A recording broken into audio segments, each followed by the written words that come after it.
19. söz Risalet-i Ahmediye'ye dairdir. وَمَا مَدَحْتُ مُحَمَّدًا بِمَقَالَتِي وَلَكِنْ مَدَحْتُ مَقَالَتِي بِمُحَمَّدٍ aleyhissalatu vesselam. Evet, şu söz güzeldir. Fakat onu güzelleştiren, güzellerin güzeli olan Evsaf-ı Muhammediye'dir. 14 reşahatı tazammun eden 14. lem'anın 1. reşhası. Rabbimizi bize tarif eden 3 büyük külli muarrif var. Birisi şu kitab-ı kainattır ki, bir nebze şehadetini 13 lem'a ile Arabi Nur Risalesinden 13. dersten işittik. Birisi şu kitab-ı kebirin ayet-i kübrası olan Hatemül Enbiya aleyhissalatu vesselam'dır. Birisi de Kur'an-ı Azimüşşan'dır. Şimdi şu ikinci bürhan-ı natıki olan Hatemül Enbiya aleyhissalatu vesselam'ı tanımalıyız, dinlemeliyiz. Evet, o bürhanın şahs-ı manevisine bak. Sath-ı arz bir mescit, Mekke bir mihrap, Medine bir minber. O bürhan-ı bahir olan Peygamberimiz aleyhissalatu vesselam, bütün ehli imana imam, bütün insanlara hatip, bütün enbiyaya reis, bütün evliyaya seyyid, bütün enbiya ve evliyadan mürekkep bir halka-i zikrin serzakiri, bütün enbiya hayattar kökleri, bütün evliya taravettar semereleri bir şecere-i nuraniyedir ki, her bir davasını mucizatlarına istinat eden bütün enbiya ve kerametlerine itimat eden bütün evliya tasdik edip imza ediyorlar. Zira o, La ilahe illallah der, dava eder. Bütün sağ ve sol, yani mazi ve müstakbel taraflarında saf tutan o nurani zakirler, aynı kelimeyi tekrar ederek, icma ile manen, sadakte ve bil hakkı natakte derler. Hangi vehmin haddi var ki, böyle hesapsız imzalarla teyit edilen bir müddeaya parmak karıştırsın? 2. reşha. O nurani bürhan-ı tevhid, nasıl ki iki cenahın icma ve tevatürüyle teyit ediliyor, öyle de Tevrat ve İncil gibi kütüb-ü semaviyenin haşiye, Hüseyin-i Cisri Risale-i Hamidiyesinde 114 işaratı o kitaplardan çıkarmıştır. Tahriften sonra bu kadar bulunsa, elbette daha evvel çok tasrihat varmış.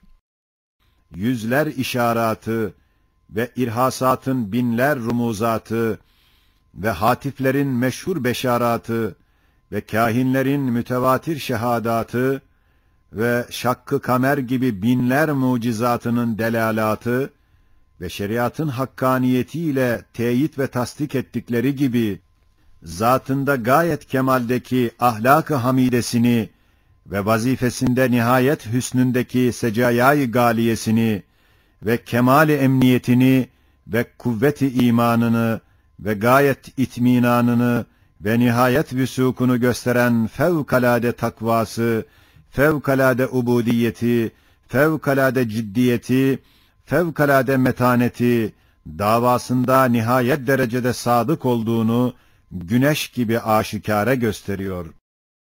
3. reşha. Eğer istersen gel, asr-ı saadete, Ceziretül Arab'a gideriz. Hayalen olsun onu vazife başında görüp ziyaret ederiz. İşte bak, hüsnü siret ve cemali suret ile mümtaz bir zatı görüyoruz ki, elinde muciz nüma bir kitap, lisanında hakaik aşina bir hitap, bütün beni Adem'e, belki cin ve inse ve meleğe, belki bütün mevcudata karşı bir hutbe-i ezeliyeyi tebliğ ediyor.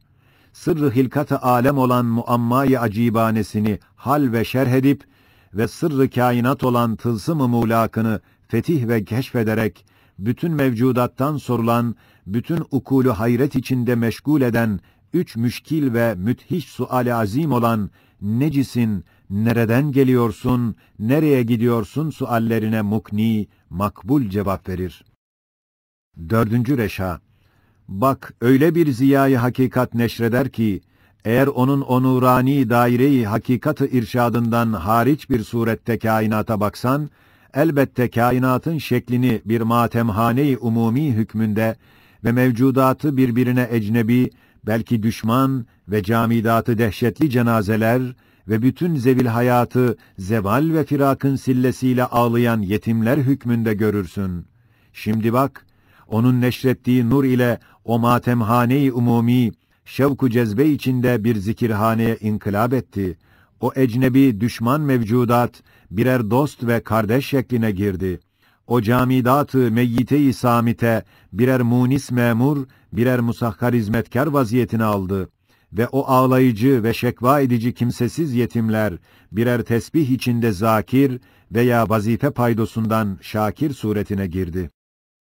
5. reşha, hem o nur ile kainattaki harekat, tenevvüat, tebeddülat, tagayyürat, manasızlıktan ve abesiyetten ve tesadüf oyuncaklığından çıkıp birer mektubat-ı Rabbaniye, birer sayfe-i ayat-ı tekviniye, birer merayâ-i esmâ-i ilahiye ve alem dahi bir kitab-ı hikmet-i samedaniye mertebesine çıktılar. Hem insanı bütün hayvanatın madununa düşüren hadsiz zaaf-ı aczi, fakr-ı ihtiyacatı ve bütün hayvanlardan daha bedbaht eden vasıtayı nakli hüzün ve elem ve gam olan aklı, o nur ile nurlandığı vakit, insan, bütün hayvanat, bütün mahlukat üstüne çıkar, o nurlanmış acz, fakr, akıl ile, niyaz ile, nazenin bir sultan ve fizar ile nazdar bir halife-i zemin olur. Demek o nur olmazsa kainatta, insan da, hatta her şey dahi hiçe iner. Evet, elbette böyle bedi bir kainatta, böyle bir zat lazımdır. Yoksa kainat ve eflak olmamalıdır. 6. reşha, İşte o zat, bir saadet-i ebediyenin muhbiri, müjdecisi, bir rahmet-i binihayenin kâşifi ve ilancısı ve saltanat-ı rububiyetin mehasininin dellalı, seyircisi ve künûz-ı esma-i ilahiyenin keşşafı, göstericisi olduğundan, böyle baksan, yani ubudiyeti cihetiyle, onu bir misal-i muhabbet, bir timsal-i rahmet, bir şeref-i insaniyet, en nurani bir semere-i şecere-i hilkat göreceksin. Şöyle baksan, yani risaleti cihetiyle, bir bürhan-ı hak, bir sirac-ı hakikat, bir şems-i hidayet, bir vesile-i saadet görürsün. İşte bak, nasıl berk-i hatıf gibi onun nuru şarktan garbı tuttu ve nısf-ı arz ve hums-u beşer onun hediye-i hidayetini kabul edip hırzıcan etti. Bizim nefis ve şeytanımıza ne oluyor ki böyle bir zatın bütün davalarının esası olan La ilahe illallah'ı bütün meratibiyle beraber kabul etmesin. 7. reşha, İşte bak, şu cezire-i vasiada vahşi ve adetlerine mutaassıp ve inatçı muhtelif akvamı ne çabuk adat ve ahlak-ı seyyiye-i vahşiyanelerini def'aten kal ve ref ederek bütün ahlak-ı hasene ile teçhiz edip bütün aleme muallim ve medeni ümeme üstad eyledi. Bak, değil zahiri bir tasallut, belki akılları, ruhları, kalpleri, nefisleri fetih ve teshir ediyor. Mahbub-u kulub, muallimi ukul, mürebbi nüfus, sultanı ervah oldu. 8. reşha, bilirsin ki sigara gibi küçük bir adeti, küçük bir kavimde büyük bir hakim, büyük bir himmetle ancak daimi kaldırabilir. Halbuki bak, bu zat, büyük ve çok adetleri, hem inatçı, mutaassıp büyük kavimlerden, zahiri küçük bir kuvvetle, küçük bir himmetle, az bir zamanda ref edip, yerlerine öyle secayayı aliyeyi ki, dem ve damarlarına karışmış derecede sabit olarak vaz ve tespit eyliyor. Bunun gibi daha pek çok harika icraatı yapıyor. İşte şu asr-ı saadeti görmeyenlere, Ceziretül Arab'ı gözlerine sokuyoruz. Haydi 100'er feylesofu alsınlar, oraya gitsinler. 100 sene çalışsınlar. O zatın o zamana nispeten bir senede yaptığının 100'den birisini acaba yapabilirler mi? 9. Reşha. Hem bilirsin, küçük bir adam, küçük bir haysiyetle, küçük bir cemaatte, küçük bir meselede, münazaralı bir davada, hicapsız, pervasız, küçük fakat hacaletaver bir yalanı, düşmanları yanında hilesini hissettirmeyecek derecede teessür ve telaş göstermeden söyleyemez.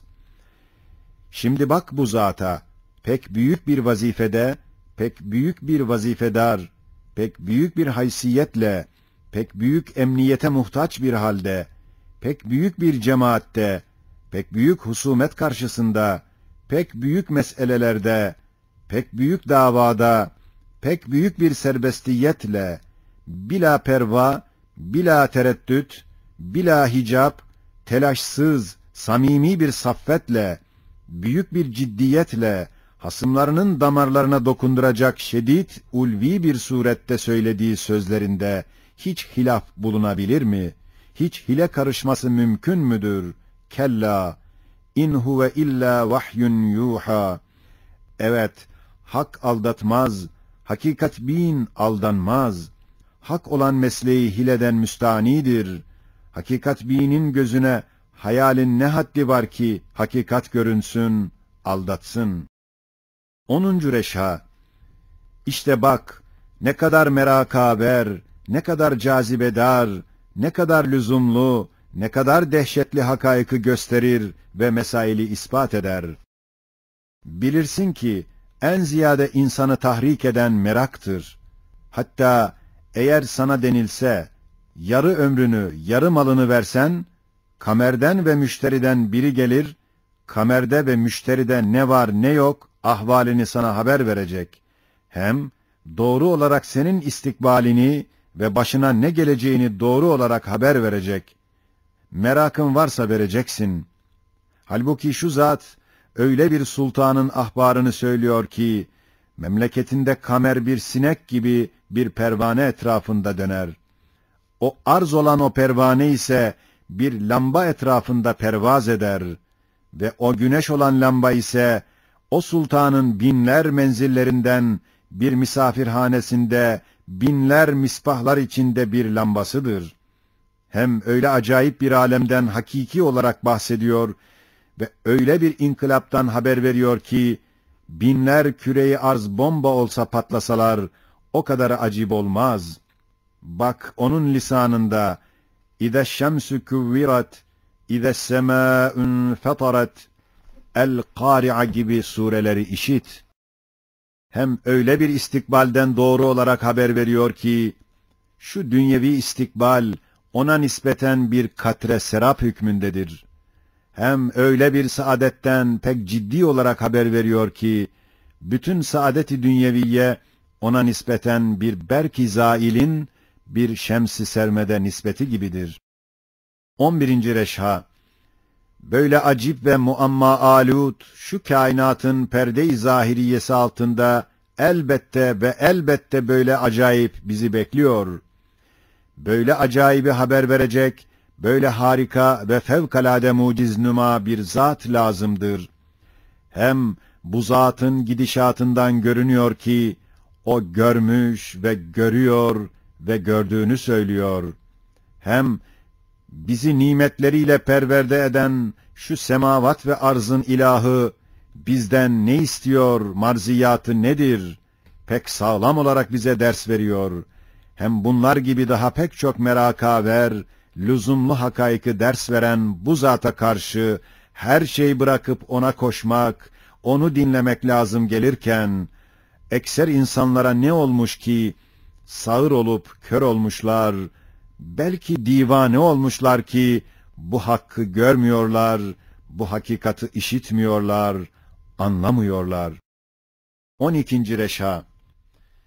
İşte şu zat, şu mevcudat Halık'ının vahdaniyetinin hakkaniyeti derecesinde hak bir bürhan-ı natık, bir delil-i sadık olduğu gibi, haşrin ve saadet-i ebediyenin dahi bir bürhan-ı katığı, bir delil-i satığıdır. Belki nasıl ki o zat, hidayetiyle saadet-i ebediyenin sebebi husulü ve vesile-i vüsulüdür. Öyle de duasıyla, niyazıyla o saadetin sebebi vücudu ve vesile-i icadıdır. Haşir meselesinde geçen şu sırrı makam münasebetiyle tekrar ederiz. İşte bak, o zat öyle bir salat-ı kübrada dua ediyor ki, güya şu cezire, belki arz, onun azametli namazıyla namaz kılar, niyaz eder. Bak hem öyle bir cemaat-ı uzmada niyaz ediyor ki, güya Beni Adem'in, zamanı Adem'den asrımıza, kıyamete kadar bütün nurani kamil insanlar, ona ittiba ile iktida edip duasına amin diyorlar. Hem bak öyle bir hacet-i âmme için dua ediyor ki, değil ehli arz, belki ehli semavat, belki bütün mevcudat niyazına, evet ya Rabbena ver, biz dahi istiyoruz deyip iştirak ediyorlar. Hem öyle fakirane, öyle hazinane, öyle mahbubane, öyle müştakane, öyle tazarrukârane niyaz ediyor ki, bütün kainatı ağlattırıyor, duasına iştirak ettiriyor. Bak hem öyle bir maksat, öyle bir gaye için dua ediyor ki, insanı ve alemi, belki bütün mahlukatı, esfel-i safiliğinden, sukuttan, kıymetsizlikten, faydasızlıktan, âlâ-i illiyine, yani kıymete, bekaya, ulvi vazifeye çıkarıyor. Bak, hem öyle yüksek bir fizar-ı istimdatkârane ve öyle tatlı bir niyaz-ı istirhamkârane ile istiyor, yalvarıyor ki, güya bütün mevcudata ve semavata ve arşa işittirip, vecde getirip duasına, amin, Allahümme amin dedirtiyor. Bak hem öyle semi, kerim bir kadirden, öyle basir, rahim bir alimden hacetini istiyor ki, bil müşahede en hafi bir zihayatın, en hafi bir hacetini, bir niyazını görür, işitir, kabul eder, merhamet eder. Çünkü istediğini velev lisan-ı hal ile olsun verir ve öyle bir sureti hakimane, basirane, rahimane de verir ki, şüphe bırakmaz bu terbiye ve tedbir, öyle bir semi ve basir ve öyle bir kerim ve rahime hastır.